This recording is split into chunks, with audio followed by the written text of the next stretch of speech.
Hey everyone, we're into Come Follow Me again, and I hope you had a great conference because I'm recording this before conference weekend, but I know you guys would have tuned into that, so hopefully whatever is announced or whatever is just the awesomeness of it, I don't know, something could be very mundane, but then there's also always something that sneaks in and is different, so we'll see, right?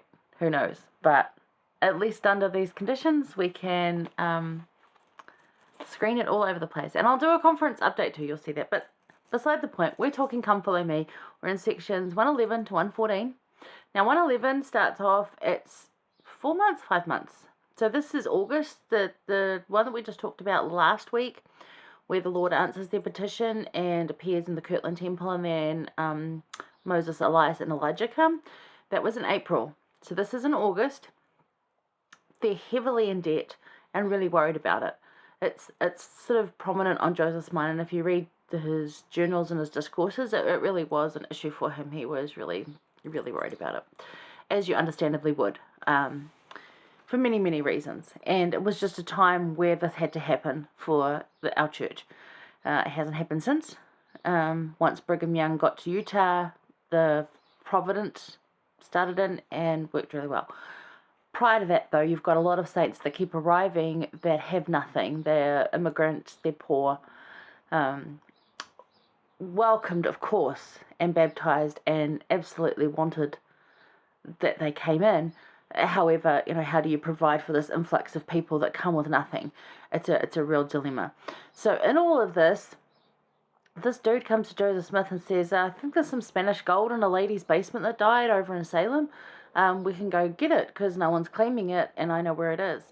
So if you read the chapter heading, so Joseph, Sidney, Oliver, and Hiram, with this guy, who I can't remember his name anyway, go to Salem to try and find this money. And he can't find the money. Can't remember what house it is in. But that's when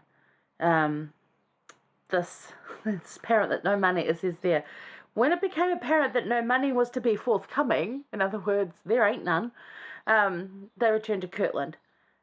But however, this revelation came, and you can see the how it happened. And when they talk about the folly of it, it wasn't about going to find money, because I think trying to pay off debt is always something that the Lord's very much about teaching throughout our church history especially, and even back in New Testament times and even Old Testament times, is to not owe money to people, to not have that debt, to not be beholden to someone else for your, especially with interest and stuff. It's always a big thing. In this case, the follies were his worry over it. Not so much the actual thing, just the worries over it. It's like, don't worry about it. I got this. So trust me in this. So that was that part of it. So hopefully that explains it all to you, but it's actually in Saints really written really well. There's a couple of other little things you could look at. Whatever other discourse book you're looking in will tell you the scenario. Quite well recorded, because the guys that went on this were journal writers, so that's how we know what happened. We're going to look at verses 2 and then 10. So 2 says, I have much treasure in this city for you, for the benefit of Zion, and many people in the city, whom I will gather out in due time for the benefit of Zion, through your instrumentality. So there's a treasure here, but what are we looking for? All right, and then in 10, for there are more treasures than one for you in this city. So it's not about the money, it's about the treasure. Now, this is the good bit, and this is what I think is really cool about this section and why I really love it. So the treasure you seek is often never as amazing as the treasure God has for you, and that's what he's saying here. The treasure you're seeking here is fleeting. It's money to pay off debt you are right now. It has no lasting value, eternally. It's merely an earthly thing. And the treasure here is people. So on our well-intentioned quest to find the treasure we seek, we find treasure of a different kind.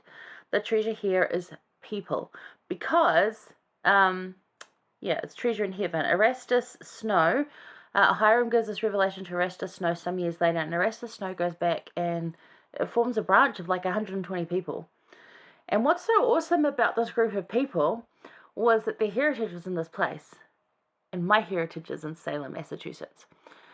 So the pilgrims that originally came over there and settled way back in like, whatever, it's like 1400, I think they started coming over and started settling. I think that's what my family history says. My ancestor that left England for Salem, Massachusetts in the 1600s, I believe, was Robert William Follett. Now, he sailed over, settled there, had kids, more kids. There was a whole lot of them. They had a lot of kids. Some of them died. Some of them were still there. I'm wondering, were some of them still there when Erastus Snow turned up? They might have had different names because they got married. Some of them lived in the surrounding regions and moved round about. But the pilgrims that came over, and this is what's so important about this, and this is where the treasure goes into heaven, is that because they were coming over to form in like another Jerusalem or a newer Jerusalem and have that just that society that they were wanting to get away from what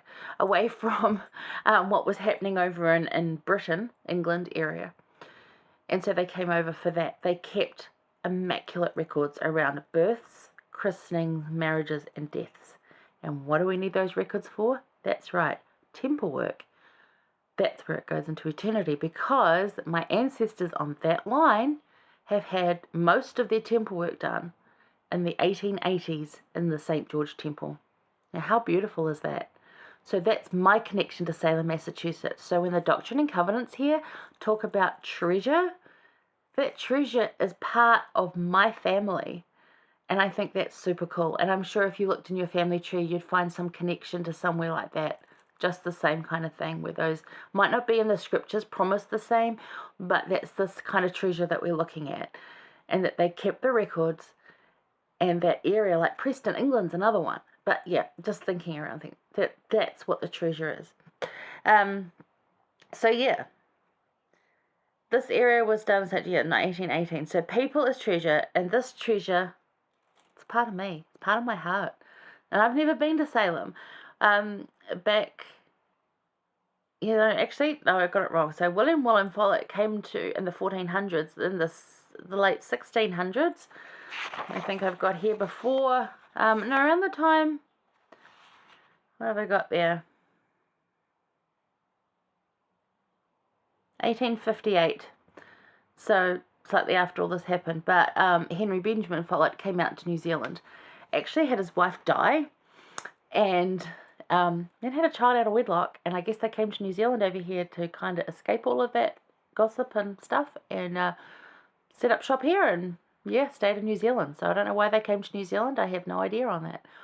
But that's my family, my history. So anyway, going on about all of that, the really good quote here is from President Oakes, and he said, "The ultimate treasures on earth are in heaven, are our children and our posterity." And I don't think those guys back then, when they were keeping records, had any idea of me existing in New Zealand in 2021. I don't think that even ever crossed their minds, quite the way it looks like. However, they kept records. Some of them would have joined, some of my relatives would have joined the church. They would have heard Joseph Smith preach at that time. And I think that's so special to me. And one day I want to go there and try and find more connections around that. So look for that, because your family is out there, and that's the treasure, is the people you have around you right now, the people that have gone before you, and the people that are going to come after you. So treat them well, love them, and keep records. All right, that's that one. It's pretty cool, right? I like it. Anyway, we're going to go over to 111, so this one's a bit long. Kind of cool story though, right? Okay, see you soon.